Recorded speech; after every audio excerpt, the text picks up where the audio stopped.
ناس كتير اتكلمت عن الفيفو في 50 لايت 5G، وكل واحد قال رأي مختلف. في اللي شايفه الموبايل المثالي، وفي اللي بيقولك بلاش ما يستاهلش. بس انا جاي النهاردة اقولك الحقيقة ومن الاخر كده، يستاهل تشتريه ولا في كام نقطة لازم تعرفها الاول.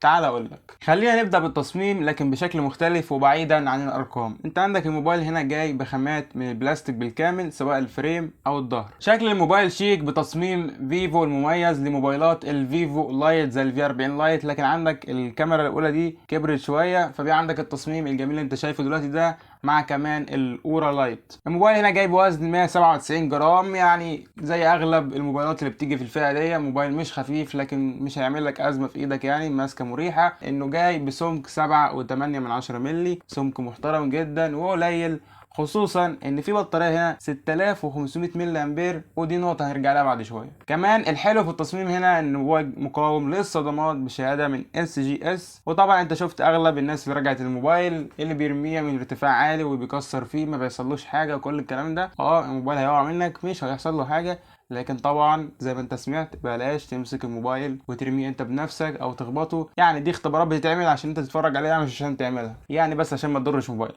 كمان بيدعم شهادة مقاومة رذاذ الماء والغبار الاي بي 65. اي ميه خفيفة، اي طرطشة ميه جت عليه الدنيا تعدي منك وموبايل هيطلع سليم منها عادي. لكن بلاش تمسك الموبايل وتغمره في ميه، ولا تفتح له حنفية، ولا تحطه في بانيو، ولا فيش اي حاجة من الكلام ده، عشان لو حصلت اي حاجة الموبايل الضمان مش بيكفل الضرر الناتج عن تضرر او تسرب الماء للموبايل. يعني الموبايل وقع منك هيعدي طرطشة ميه تمام. فمن ناحية خامات التصنيع هنا حاجة كويسة. طبعا كنا عايزين خامات ازاز لكن مش هينفع لان الموبايل هنا جاي مقاوم للصدمات. نروح للشاشه اللي جايه بحواف قليله ونسبه استحواذ اكتر من 88% سكرين تو بادي. يعني حواف الشاشه هنا كويسه جدا مرضيه. الوان الشاشه هنا محترمه ومقبوله، هي مش احسن حاجه لكن مش هتزعلك في اي حاجه، خصوصا انك معاك سطوع هنا 1300 نتس وبيوصل ل 1800 تحت اشعه الشمس. انت بتستخدم الموبايل ده بره البيت مش هتواجه معاه مشكله، والسطوع هنا هيكون مرضي جدا بالنسبه لك، ومفيش اي تنازل في النقطه دي. الشاشه هنا كبيره 6.77 انش اموليد 120 هرتز فول اتش دي بلس. يعني بشكل مبدئي كتجربه شاشه وكماسكه موبايل وتصميم انت مش هتواجه اي مشكله. لكن العيب اللي موجود هنا في الموبايل واللي عليه اختلاف كبير ما بين الناس، عندنا هنا موبايل جاي بمعالج الميديا تك الدايمنسيتي 6300، دقه تصنيع 6 نانومتر. شوف سيبك من الارقام ويركن كل الكلام ده على جنب، المعالج ده قريب جدا لاداء الميديا تك الهيليو جي 99 او الميديا تك الهيليو جي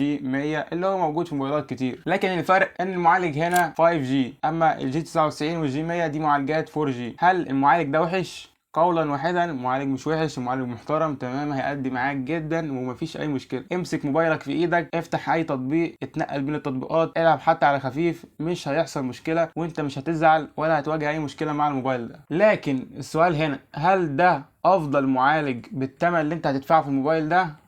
لا، خلينا نتكلم بصراحة، ده مش افضل معالج يدفع فيه الرقم ده. ده معالج مش قيمة مقابل سعر، ولكن ركز معايا هنا، هو مش هيقدر يديك معالج قوي او منافس في الفئة السعرية دي وفي نفس الوقت كمان يديك بطارية كبيرة وشحن سريع ومقاوم للصدمات. هو هنا مركز على نقط تانية اللي احنا لسه هنتكلم عليها دلوقتي. لكن عايز اقول لك ان تجربة المعالج هتبقى مرضية جدا. احنا لو شلنا تمن الموبايل على جنب وما حسبناش النقطة دي في حساباتنا، الموبايل هيبقى مرضي جدا بالنسبة لك. وطبعا ده مش مبرر ان هم يحطوا المعالج ده، ولكن انا حابب اوصل الصورة بشكل يكون واضح. ونروح هنا للكاميرات واللي فيها نقطة مهمة برضو بخصوص المعالج. عندنا الكاميرا الرئيسية 50 ميجا بكسل بفتح عدسة 1.8، وكاميرا 8 ميجا بكسل الترا وايد 2.2. الصور اللي هتطلع من الكاميرا دي صور مقبولة، صور عادية. هي بصراحة غير منافسة تماما في الفئة دي لكن مش هتزعلك، يعني مش صور وحشة تماما. هو الموبايل هنا بيعالج الصورة ويضيف عليها تعديلات تحس كده كأن محطوط عليها فلاتر او انت عامل عليه، يعني من الاخر الصورة ما بتبقاش واقعية. يعني مثلا لو حد مقرب منكم موبايلات سامسونج هيبقى عارف ان موبايلات سامسونج بتطلع الصورة واقعية زي ما انت شايفها قدامك، ما بتجملش فيها. لا، الموبايل هنا بيجمل في الصور. عندك سيلفي هنا 32 ميجا بكسل 2.5، وبرده نفس الكلام اللي على الكاميرا الرئيسيه هو موجود هنا في السيلفي. الموبايل بيجمل الصور، هتطلع صور مقبوله لكن بصراحه لا ترقى للفئه السعريه دي. الموبايل هنا بيصور فيديوهات 1080 30 فريم، وللاسف ما بيصورش 4K، وده عشان معالج دايمنسيتي 6300 اخره في التصوير 1080، فدي كمان مشكله بسبب المعالج. لكن الجامد والحلو هنا انت عندك الموبايل هنا جاي ببطاريه 6500 ملي امبير، دي اكبر بطاريه انت ممكن تلاقيها في الفئه السعريه دي.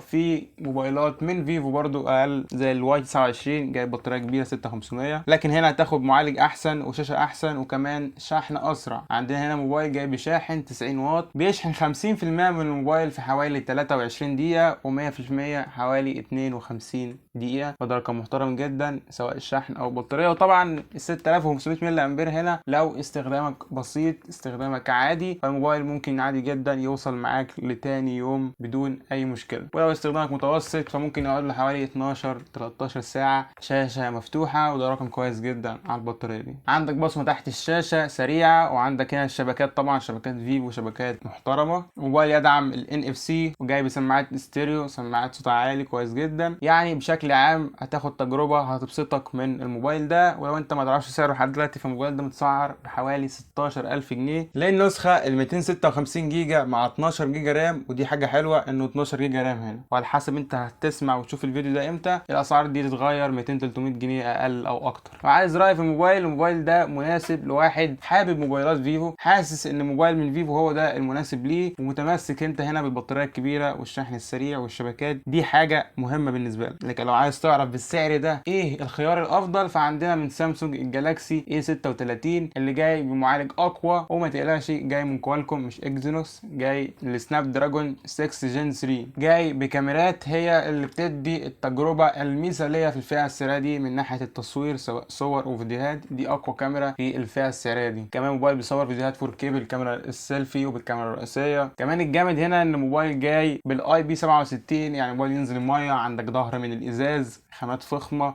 الشكل الجديد لسلسله الاي. كمان جاي بدعم الشحن السريع ال 45 واط، وبدعم 6 سنين تحديثات اندرويد، اطول فتره تحديث اللي مش هتلاقيها من اي شركه تانية غير من سامسونج. ولكن طبعا هتفقد هنا الشبكات القويه اللي موجوده في الفيفو، وحته مقاومه الصدمات دي هتروح لصالح الفيفو. فانت طبعا هنا هتقعد تفكر هنا وتشوف ايه المناسب ليك، فانت تقعد تفكر كويس. ولو عايز تجربه المعالج الاقوى والتصوير الاقوى هتروح طبعا للاي 36. وطبعا مستنيكم في التعليقات لو عندكم اي سؤال اتفضلوا وانا هرد عليكم. مع السلامه.